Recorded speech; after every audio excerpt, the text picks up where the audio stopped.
Yo yo yo, kembali lagi bersama aku Daniel Simbolon. Halo sobat milenial, kembali lagi di acara YouTube channelku. Kali ini kita akan menambah ilmu lagi. Karena apa? Karena ini adalah channel pendidikan.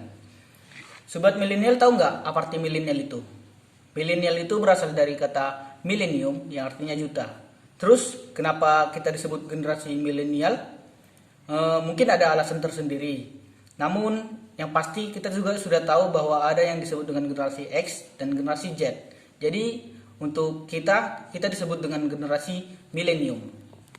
Untuk kapan dimulai dan berakhirnya era milenium ini kurang tahu pasti, karena setelah saya membaca beberapa artikel disebutkan bahwa era milenial ini dimulai sejak tahun 1981 sampai 1996. Namun ada beberapa artikel juga yang mengatakan bahwa era milenial ini belum berakhir bahkan sampai sekarang. Jadi itulah sebabnya kita disebut dengan generasi milenial.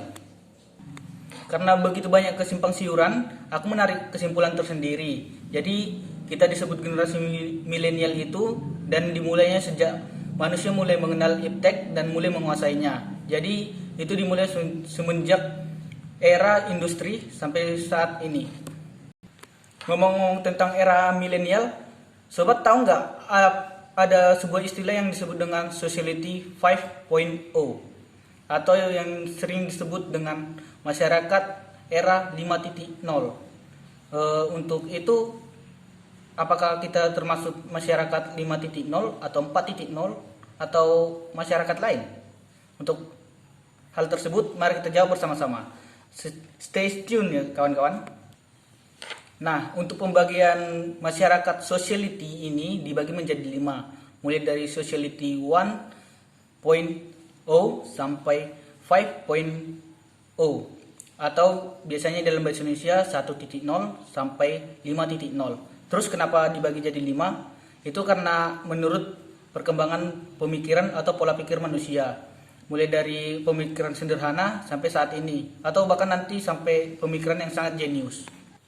Selain karena pembagiannya oleh pola pikir manusia, ternyata pembagian era ini dibagi karena perkembangan ilmu teknologi atau iptek. Iptek itu terlahir dari untuk pemenuhan kebutuhan manusia. Misalnya itu adalah alat untuk mempermudah kegiatan manusia. Lanjut, kita akan membahas pembagian dari era itu. Era yang pertama adalah Sociality 1.0 atau masyarakat 1.0, yaitu pada zaman hunting and gathering atau dalam bahasa Indonesia berburu dan mengumpulkan. Pada masa ini, manusia menghabiskan sebagian besar waktunya hanya untuk berburu dan mengumpulkan makanan. Mereka juga sering berpindah-pindah tempat atau yang biasa disebut dengan nomaden. Zaman ini biasa kita sebut dengan zaman purba. Dalam buku sejarah pun banyak mencatat tentang zaman ini. Oleh sebab itu, kita pasti tidak heran lagi dengan zaman ini. Dan untuk zaman ini biasanya kita sebut dengan zaman kolot, ya primitif. Namun perkembangan zaman ini sudah ada, yaitu manusia mulai dapat mengembangkan alat untuk membantu dirinya sendiri, seperti alat berburu, dan mereka mulai dapat menggunakan api sebagai alat untuk memasak dan untuk mengusir hewan predator. Selanjutnya pembagian era yang kedua yaitu Sociality 2.0 atau era masyarakat 2.0. Pada zaman ini disebut dengan agrikultur atau bercocok tanam. Pada zaman ini pemikiran manusia mulai meningkat daripada zaman berburu tersebut. Mereka mulai meninggalkan kebiasaan seperti berburu, mengumpulkan makanan, berpindah-pindah tempat. Karena menurut mereka itu akan membuang banyak waktu dan tenaga. Oleh sebab itu, mereka memilih untuk menetap di sebuah tempat dan mengolahnya dengan cara bercocok tanam, berternak, dan lain sebagainya. Pada zaman ini pula manusia sudah mulai mengenal apa itu tulisan, dan pada zaman ini pula mulai berkembang kerajaan-kerajaan yang ada pada zaman tersebut. Pembagian era ketiga adalah pembagian Sociality 3.0 atau masyarakat 3.0 yang sering kita sebut dengan industrial. Pada zaman ini perkembangan ilmu pengetahuan manusia sudah mulai berkembang pesat. Itu dibuktikan dengan adanya industri.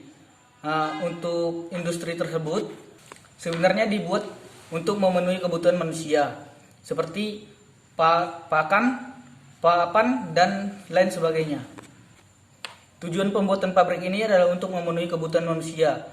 Sedangkan pada zaman ini populasi manusia sudah sangat banyak, dan oleh sebab itu kebutuhan manusia yang sangat banyak ini perlu dipenuhi. Untuk memenuhi hal tersebut diciptakanlah pabrik industri yang akan memproduksi sandang, pakan, dan pangan dalam skala besar.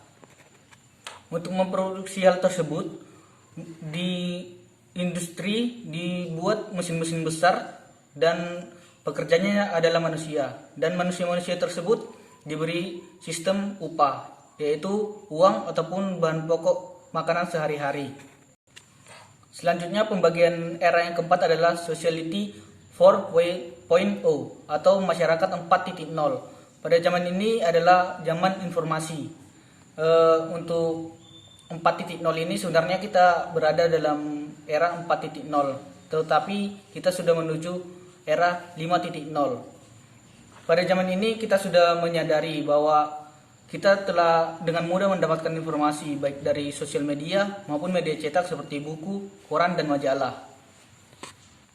Informasi tersebut pun kita dapat peroleh dari media massa seperti Facebook, Google, Instagram, dan YouTube. Kita dapat rasakan sendiri bahwa perkembangan iptek sudah sangat berkembang ya kawan-kawan. Nah, yang paling terasa kepada kita itu adalah sepertinya dunia sudah ada dalam genggaman kita, yaitu dalam smartphone. Dalam smartphone kita telah berinteraksi dengan manusia-manusia lain atau masyarakat lain di luar Indonesia. Jadi kita terhubung melalui internet. Dan pada saat ini pun sudah banyak sepertinya kita merasakan bahwa masyarakat kita sudah mulai berbisnis di dunia maya atau dunia internet. Selain mendapatkan informasi, dalam era ini pun kita mendapatkan hiburan seperti bermain game dan menonton video-video dari Facebook atau YouTube. Itu fungsinya untuk menghibur diri. Nah, pembagian era yang terakhir adalah pembagian era Society 5.0 atau masyarakat 5.0. Nah, jika teman-teman sudah sangat kagum dengan era 4.0, pada era 5.0 ini sobat akan merasa sangat luar biasa. Mengapa? Karena pada era ini manusia akan sangat dimanjakan oleh yang namanya iptek atau teknologi. Jika sobat tahu tentang pahlawan superhero yang biasa disebut dengan Iron Man, kita akan melihat bahwa ia telah menciptakan teknologi yang sangat luar biasa. Itu adalah salah satu gambaran dari era 5.0 ini. Pada saat itu, Tony Stark selaku pemeran dari Iron Man menciptakan teknologi yang ia beri nama Jarvis dan Friday. Bisa kita lihat dengan kejeniusannya sendiri, ia dapat memanjakan dirinya sendiri dengan teknologi. Nah, itu juga sama dengan era 5.0 ini. Di dalam era 5.0 ini, kita akan dimanjakan dan dapat memungkinkan kita untuk hidup di dua dunia, yaitu dunia nyata dan dunia maya. Di sini, manusia tidak dapat lagi dipisahkan dengan teknologi, karena teknologi adalah sebagian besar dari hidup manusia. Artinya manusia harus hidup bersama-sama dengan teknologi. Pada pembagian zaman tersebut sebenarnya ada tanda-tanda tertentu. Seperti zaman 5.0 ini akan banyak muncul robot-robot canggih, AI atau kecerdasan buatan, dan teknologi yang sangat berkembang tinggi. Bagaimana? Luar biasa bukan? Nah, tadi aku menyebutkan kalau kita sekarang sudah memasuki era 5.0, itu adalah persiapan. Seperti yang dikatakan oleh Bapak Menteri Pendidikan Nadiem Makarim, kita harus mempersiapkan diri dalam menghadapi era 5.0 supaya kita dapat menguasainya dengan baik.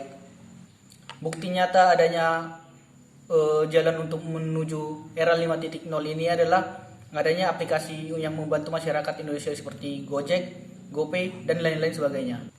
Kesimpulan dari video ini adalah semakin tinggi pengetahuan manusia, semakin banyak pula temuan yang dapat ditemukan oleh manusia, dan itu akan mempermudah pekerjaan manusia. Namun jika disalahgunakan, penemuan itu akan dapat menyebabkan bencana bagi umat manusia, bahkan dapat membuat manusia musnah dari muka bumi ini. Jadi intinya kita harus pandai dalam menggunakan teknologi yang ada.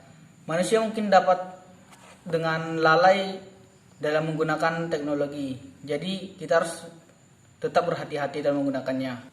Sekian video hari ini. Jika ada kesalahan, saya minta maaf dan sampai jumpa pada video selanjutnya. Bye-bye.